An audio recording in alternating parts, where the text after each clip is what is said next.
আইপিএলের শুরুতেই বিরাট জয় সিএসকের। চিপকে প্রথম ম্যাচে আরসিবিকে 6 উইকেট হারিয়ে যাত্রা শুরু করল গতবারের চ্যাম্পিয়ন সিএসকে। চেন্নাই সুপার কিংসের বিরুদ্ধে নির্ধারিত 23 ওভারে 6 উইকেট হারিয়ে 173 রান তুলল আরসিবি। টসে জিতে প্রথম ব্যাটিং করার সিদ্ধান্ত নিলেন আরসিবি অধিনায়ক ফাফ ডু প্লেসি।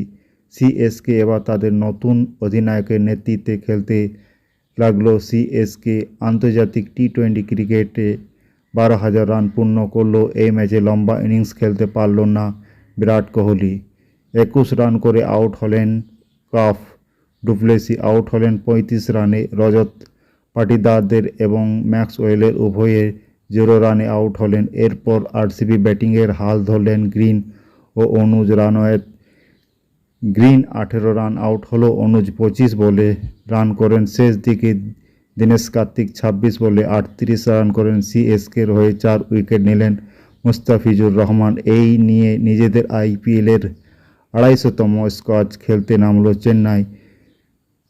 2008 সাল থেকে শুরু করে এতগুলো বছর খেলছে এই দল। প্রথম ভারতীয় ব্যাটার হিসেবে টি-20 ইতিহাস 12,000 রানের মালিক হলেন বিরাট কোহলি।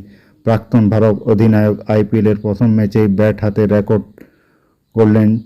চিপকে স্টেডিয়ামে বিএসকের বিরুদ্ধে ম্যাচ 8 বলে 6 রান করে 12,000 রানের রেকর্ড তৈরি করলেও কিং কোহলি 377টি টি-20 ম্যাচ খেলে এই রেকর্ড তৈরি করলেন কিং কোহলি। তো বন্ধুরা, সিএসকের এই জয় তোমরা কতটা আশা করেছিলে তা কমেন্ট বক্সে জানাবে এবং ভিডিওটা ভালো লাগলে একটা লাইক করবে এবং এই ধরনের আইপিএলের নিত্য নতুন আপডেট ভিডিও পেতে চ্যানেলটা সাবস্ক্রাইব করে রাখবে।